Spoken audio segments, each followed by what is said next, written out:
La nouvelle série d'HBO Max Scooby-Doo, axée sur le personnage de Velma, se prend un record de critiques d'audience négatif.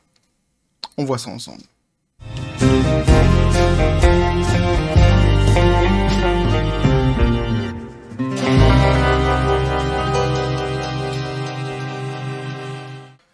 Et quoi de neuf Scooby-Doo? Quoi de neuf Scooby-Doo? Ça va pas fort pour toi Scooby-Doo apparemment. C'est donc au tour de nos amis Scooby-Doo, le Scooby-Gang, de passer à la moulinette. Que dis-je à la moulinette? À la tronçonneuse woke, hein, ici, puisque c'est un...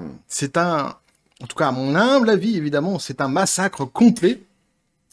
Pour le dessin animé, donc un Scooby-Doo, dont je ne suis pas à la base le plus grand fan. J'aime bien Scooby-Doo, attention, mais de toute façon, j'ai déjà dit dans d'autres vidéos, moi je suis beaucoup plus manga à la base. Mais par contre, mes enfants, pour eux, c'est une série, c'est une de leurs séries, elle fait partie de leur top 3, je pense, des séries, et ils adorent vraiment, donc je pense que je montrerai pas ce qu'ils ont fait à mes enfants. En tout cas, je pense que si je le fais, les plus grands voudront ma mort, sans doute, hein, et ça sera pas pour toucher l'héritage plutôt, mais uniquement parce que ils seront dégoûtés du désastre. Et pour les plus petits, je pense qu'ils lâcheront une petite larmichette en voyant ça, donc en voyant le massacre, donc je vais éviter la torture évidemment. Petit café les copains. Comme toujours. Donc on va essayer de balayer donc ce sujet, un sujet énorme, parce qu'il y a beaucoup de choses à dire, hein, entre le trailer qui est sorti, les premiers épisodes qui sont sortis, etc. On va partir d'un préambule, d'un article qui ne rien, ça va être coupé au montage, qui nous explique donc que la chaîne YouTube d'HBO Max désactive les commentaires sur la bande-annonce officielle de Velma. On va aller voir exactement sur la chaîne officielle d'HBO Max si c'est toujours le cas. Et puis on va après, j'ai sélectionné d'autres articles pour compléter un petit peu tout ça, pour voir un petit peu des informations supplémentaires qui peuvent être intéressantes, les avis des internautes et les scores d'audience, notamment sur la tomate pourrie, donc hein, le Rotten Tomato, à ne pas confondre avec l'audimat, hein, qui n'a rien à voir, puisqu'ici il faut rendre à César ce qui appartient à César. Le premier épisode donc de la série sur HBO Max a cartonné au niveau de l'audimat. Alors, il y a un petit bémol tout de même, hein, qu'il faut tout de suite mettre, c'est que l'épisode donc 2 et 3 sont sortis, et on n'a pas les chiffres encore officiels, on va attendre de les avoir vraiment, mais la tendance qui est donnée sur beaucoup de sites spécialisés, c'est que le public, en fait, s'est complètement carapaté sur l'épisode 2 et l'épisode 3. C'est une catastrophe, hein, les gens ne sont pas revenus, et en fait, il y a eu un effet de curiosité pour voir sur le premier épisode ce que c'était, et les gens, en fait, ont été assez dégoûtés et ne sont pas revenus. D'ailleurs, moi, pour une fois, dans les articles que j'ai sélectionnés, j'ai eu du mal à trouver un article qui ne dézingue pas complètement, en fait, la série. Parce qu'il faut savoir que même la presse mainstream, même si, bon, il y a toujours d'irréductibles woke, hein, qui continuent leur petit bonhomme de chemin, mais en règle générale, même la presse mainstream, donc, hein, a du mal à lui trouver des côtés positifs à cette série, et il y a beaucoup d'articles, en fait, qui vont assez fort, qui dézinguent complètement, en fait, le délire. Donc on attaque tout de suite, et donc je trouvais un article à peu près soft qui nous permet de balayer un petit peu comme ça toute l'actualité autour de ce sujet. On attaque tout de suite, donc en allant voir évidemment sur la chaîne officielle, hein, d'HBO Max, ce qu'il en est exactement. Les commentaires sont-ils toujours désactivés? Eh bien oui, ils le sont toujours, hein, on le voit ici. Donc hein, les commentaires sous le trailer officiel sont toujours désactivés. Pourquoi? Parce que la grande majorité des commentaires étaient négatifs et que certains étaient très durs, hein, très violents, j'ai envie de dire. On voit ici donc hein, sur l'image mis en pause, vous avez Velma dans le fond, et ici, ça ne saute pas aux yeux, mais c'est notre ami Sammy, dit Shaggy en anglais, je savais même pas. Je lisais l'article tout à l'heure, et je dis, putain, mais c'est qui Shaggy? Et c'est ma fille qui est venue derrière et qui me dit, mais non, mais Shaggy, c'est comme ça qu'il appelle en anglais, mais en fait, c'est Sammy. Parce que moi, je croyais que c'était le chanteur. It wasn't me, tu vois. You're my angel.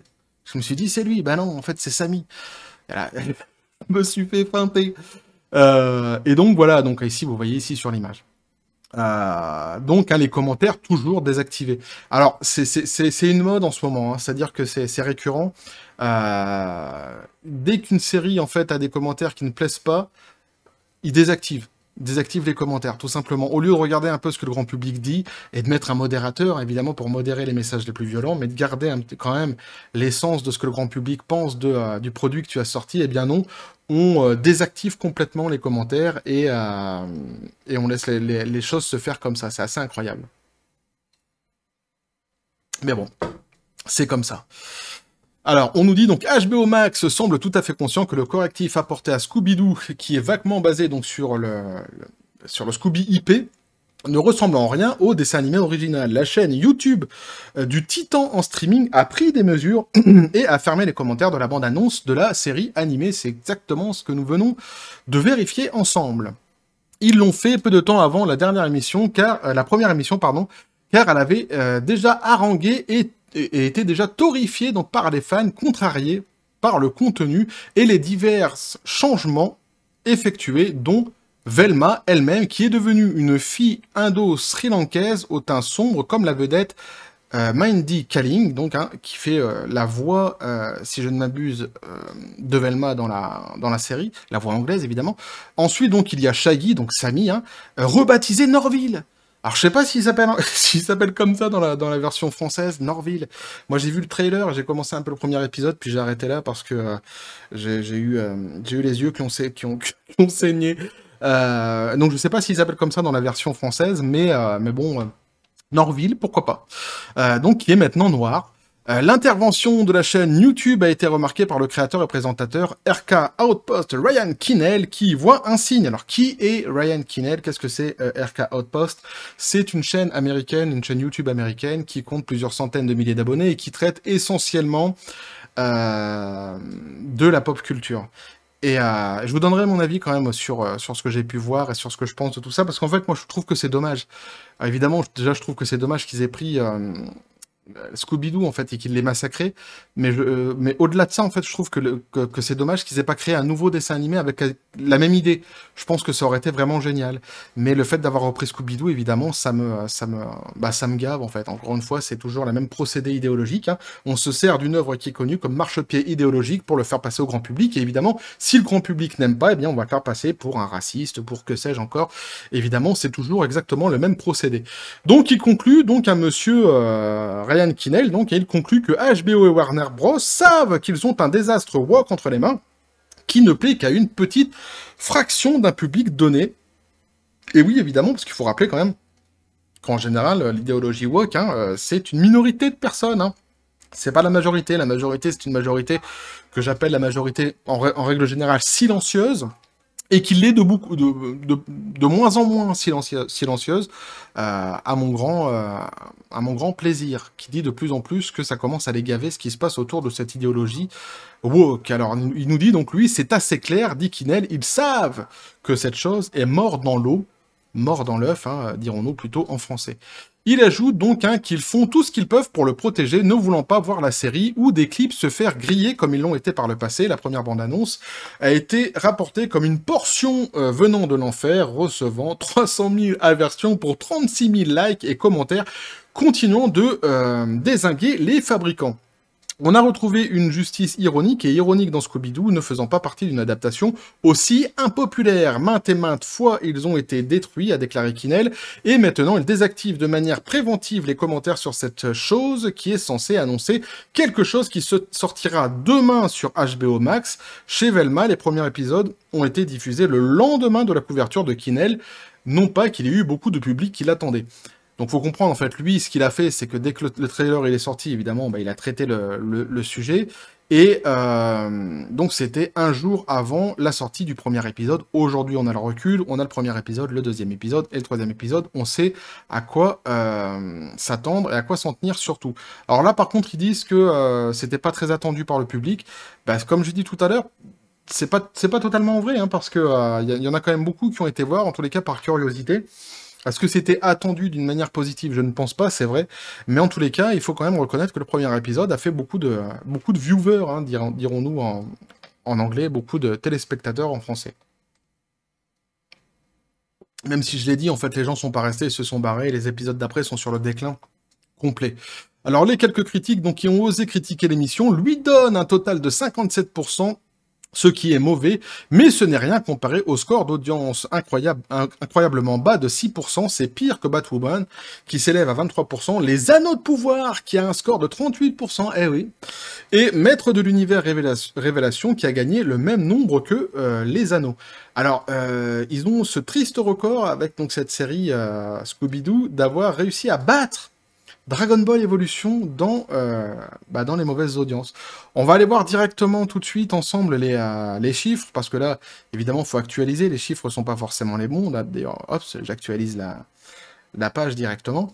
Mais on se rend compte donc que, en réalité, voilà, eh bien, c'est encore pire. C'est encore pire que ce que... Ah non, c'est les mêmes, attendez. C'est les mêmes ou c'est pire?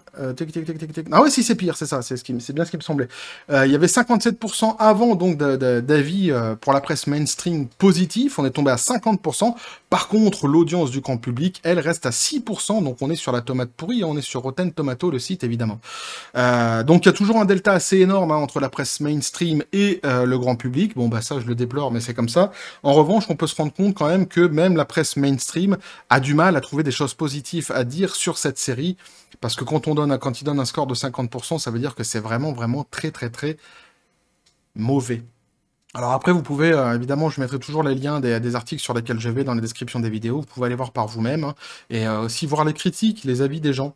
Hein, si vous cliquez après, vous avez le score en détail ici avec les étoiles qui sont mises. Alors ça, c'est autre chose. Hein. Ça, c'est le score par étoile et le score qui a été donné avant sont deux choses différentes. Ici, ce sont uniquement des scores qui sont donnés par étoile avec les avis des gens en anglais. Mais bon, ça peut vous donner un petit peu une idée de ce qui est dit. Et il y a beaucoup, beaucoup de commentaires qui sont quand même très, très, très violents. Hein. Faut le dire, les gens sont vraiment pas contents. Alors, Kinel, donc, qui a été frappé d'un strike pour atteinte aux droits d'auteur pour avoir examiné des clips, a déclaré « Velma sera finalement un désastre à cause de la façon dont Warner Bros. Et Kaling ont insulté les fans tout en faisant la promotion. Lors de la convention Upfront de Warner Bros, elle a clairement indiqué qu'elle ne se souciait pas de ce que les fans pensaient de la nouvelle ethnie de Velma, et la première bande-annonce insulte le fandom en le qualifiant de déraisonnablement toxique. Déraisonnable et toxique, pardon. Et donc, on va aller voir sur d'autres articles des petites choses intéressantes où on nous dit, ici, par exemple, HBO Max donc, vient de publier un spin-off réinventé de la populaire émission pour enfants de longue date Scooby-Doo. Malgré l'association avec l'original Hanna-Barbera, il est commercialisé comme adulte. Petite nuance quand même à préciser, donc, hein, ils l'ont commercialisé sur la forme d'adulte. Programme pour adultes, pardon. Alors, il y a aussi autre chose qu'il faut dire, donc vous avez compris un petit peu pour les critiques qui sont données, beaucoup donnent des critiques concernant, eh bien, tout simplement, en fait, les changements qui ont été apportés à l'œuvre originale. Encore une fois, évidemment, ces gens-là, ils vont les faire passer pour des racistes, machin, alors que c'est assez évident, en fait, t'as aimé une œuvre de base, quand tu vois qu'elle est changée après, peu importe, en fait, j'ai presque envie de dire, peu importe ce qui est changé, ça va forcément ne pas plaire à ceux qui aiment la série. Moi, je sais que mes enfants, par exemple, si je leur montre ça, ils vont pas du tout aimer, ils vont même détester, sans doute. Mais donc, ils feront passer, évidemment, pour ces gens-là pour des racistes, ou que sais-je encore.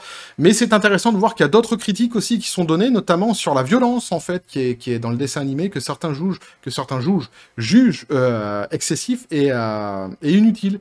Donc, on nous dit, par exemple, ici, Gwen Inat, critique de cinéma pour The WAP, a déclaré que cela semblait être une excellente idée de se pencher sur les spéculations de longue date sur la sexualité, mais a-t-elle ajouté, vous devez vous demander... Alors ça, je suis pas d'accord. Ça, je suis pas d'accord, vous voyez. Je vais m'arrêter juste là. C'est une bonne idée de traiter de la sexualité de Velma. Non. Non, du tout. Du tout. En rien, ce n'est une bonne idée. Alors, je peux même pas dire que c'est une mauvaise idée, en fait, ni une bonne idée. C'est, à mon avis, pas quelque chose à faire, c'est tout. Point final, quoi. De même qu'on va pas s'intéresser à la sexualité de Chichi, ou de Bulma, ou que sais-je encore, dans un dessin animé, dans un autre dessin animé. À la base, c'est donc, là, ici, c'est présenté pour un public adulte, mais à la base, c'est un dessin animé aussi qui est présenté pour un public d'enfants. Surtout d'ailleurs à la base, et se dire ouais c'est une bonne... Non, c'est un truc d'adulte ça en fait, c'est un fantasme d'adulte, d'essayer de voir ce qui se passe comme ça chez l'un et chez l'autre, surtout dans les dessins animés, c'est un fantasme d'adulte et assez malsain en plus je trouve, et quand on dit c'est une bonne idée, non. Non, en fait, c'est mieux de laisser les choses comme elles sont, on n'a pas besoin de regarder des dessins animés avec du cul partout en fait. C'est pas spécialement ce que les gens recherchent, et c'est pas spécialement intéressant. Mais dans la tête de certaines personnes, que tout soit sexualisé, visiblement, c'est quelque chose d'hyper intéressant. Ce n'est pas mon cas, personnellement. Et là encore, ils ont mis que c'était pour un public d'adultes, même s'ils savent que les enfants aussi vont regarder. Mais la plupart du temps, ils s'en soucient même pas, ce que je trouve encore plus grave. Parce que avoir cette volonté obsessionnelle de parler sexualité avec des enfants, j'ai déjà dit dans d'autres vidéos, ça porte un nom. Hein, et c'est typique de cette idéologie woke, hein, c'est un des marqueurs de cette idéologie que je trouve évidemment très très grave et très dangereuse. Donc quand il y a des journalistes qui viennent comme ça et qui disent « Ouais, mais c'est bien quand même de parler de la sexualité de certaines personnes dans un dessin animé, c'est une bonne idée », je dis non. Bon, en tout cas, moi, mon avis à moi, personnel, hein, c'est non. Donc, mais a-t-elle ajouté, par contre là, je suis plutôt d'accord avec elle, enfin d'accord, en tout cas, je peux comprendre sa critique, elle dit « Vous devez vous demander dans le développement de Velma, où tout s'est-il si horriblement passé ? Inat s'est plaint de la nudité inutile, de la violence gratuite et du gore. En effet, donc le premier épisode de la série commence avec une lycéenne brutalement assassinée et ayant son cerveau coupé de son cadavre suintant. » Ah. C'est charmant. Un autre utilisateur sur Twitter donc se demande donc, WTF, donc what the fuck continue, donc une scène dans laquelle l'un des personnages a la jambe brutalement coupée et du sang pulvérisé partout. Donc en fait voilà, vous avez toute une partie en fait des critiques qui se sont, et ça c'est plutôt sur la presse mainstream, qui se sont plutôt indignés sur le côté violent des choses. Ils sont pas rentrés dans le fait que l'œuvre ait été complètement changée. Ça aurait été intellectuellement assez honnête d'en parler, mais ils se sont plutôt concentrés sur le côté violent pour exprimer leur mécontentement concernant la qualité de la série. Ici, on peut aller voir donc les avis de certaines personnes, et là, c'est marrant de remarquer qu'en fait, donc ils ont complètement même wokeisé la série, mais t'es jamais assez woke pour un woke. Et il va se passer quelque chose, c'est que le fait d'avoir rendu Velma avec un côté indien, eh bien, ça plaît pas à certaines personnes, et ça plaît pas notamment aux Indiens, qui trouvent que elle est pas bien représentée. Donc ils se font aussi taper dessus par les woke. C'est assez rigolo ça. Donc on voit par exemple aussi ici, donc ça commence, donc il y a quelqu'un qui s'indigne parce qu'il y a eu une blague qui a été faite sur le hashtag MeToo. Hein, je vous laisserai aller voir ici les tweets. Hein. Il y a une petite blague qui a été faite sur le hashtag MeToo. Et évidemment, ça n'est pas passé pour certaines personnes. On nous dit aussi encore, Mindy Kaling doit arrêter de dépeindre les filles indiennes comme des perdantes. Personnellement, je suis extrêmement cool et j'en ai marre. Donc voilà, oui, c'est ce que je vous disais. Par exemple, vous voyez, vous avez ce genre de réaction-là, c'est-à-dire que ça leur plaît pas. Moi, ça me fait marrer. J'ai l'impression de voir un panier de crabes quoi, qui sont en train de se bouffer les uns les autres. Quelqu'un a même comparé donc l'implication de Kaling dans l'émission de l'impérialisme britannique. Ah, là, c'est les attaques du côté woke de la force. Ah oui, ils y vont jamais... on est toujours dans l'extrême. Hein. Systématiquement, t'es dans les extrémités. C'est un truc de fou. On nous dit aussi, donc n'oubliez pas, cet homme, donc Charlie Grandy, qui est donc le créateur de la série. Si on veut critiquer, évidemment, il faut ne pas oublier cet homme-ci, donc. Hein. Y a quoi aussi que j'avais relevé? Il y avait ça, par exemple. Alors, je vous laisserai, de toute façon, encore une fois, vous avez l'article dans les descriptions de la vidéo, si vous voulez lire tous les tweets, hein, il n'y a pas de souci. Mais de toute façon, ils ont tous quasiment la même couleur, les gens sont pas contents. Je viens de regarder Velma et j'en ai les larmes aux yeux. Donc l'intrigue, les thèmes, les personnages, la dynamique, la drame, la tradition, les moments d'émotion, tout est nul du début à la fin, nous dit-on encore ici. Voilà à peu près ce que je pouvais vous dire. Donc sur les réactions des gens, j'ai pris évidemment, je suis allé prendre les réactions les plus soft. Allez sur Internet, allez sur Google, et vous verrez par vous-même les critiques qui sont faites en règle générale. Les gens sont beaucoup plus durs, beaucoup plus violents.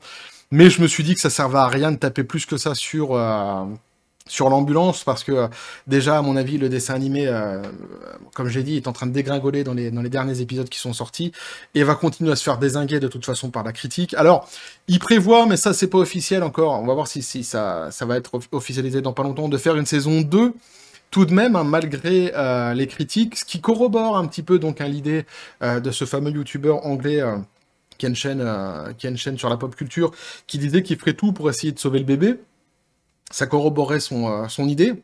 Donc il prévoirait, on va voir si ça va se faire vraiment, donc une saison 2.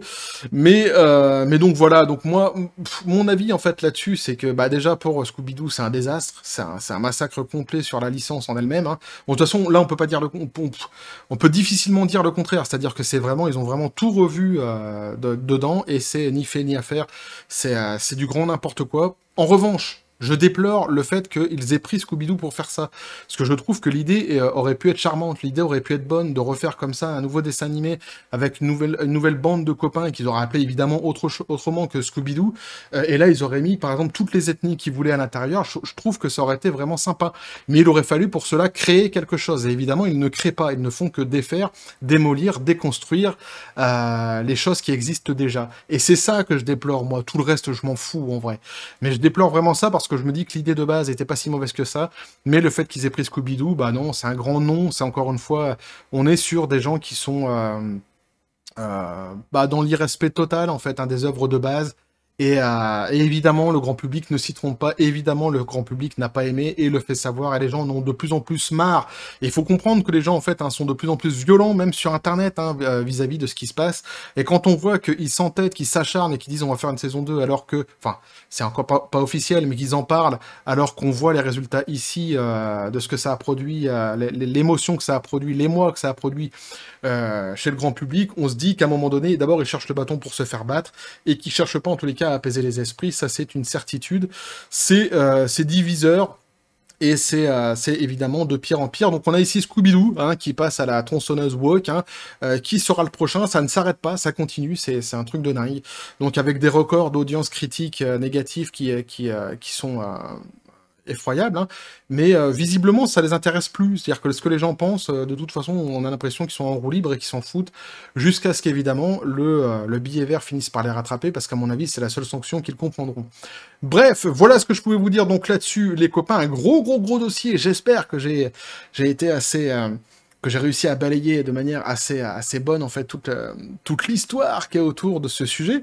Évidemment, si vous avez des choses à rajouter, eh bien, venez le rajouter dans les commentaires, n'hésitez surtout pas, hein. Surtout ceux qui ont tenu les 3 premiers épisodes, si vous avez tenu, si vous voulez nous dire un petit peu, nous donner votre retour, c'est avec plaisir. Donc n'hésitez pas à me dire ce que vous nous en pensez dans les commentaires, à vous abonner si le contenu vous a plu, activer la petite cloche pour les prochaines notifications, les prochaines vidéos qui vont arriver. Vous avez mon Twitter et mon Facebook qui sont dans la description des vidéos, n'hésitez pas à venir et à basculer du côté de la force absurde des réseaux sociaux. Sur ce les copains, je vous dis toujours à la John Spartan.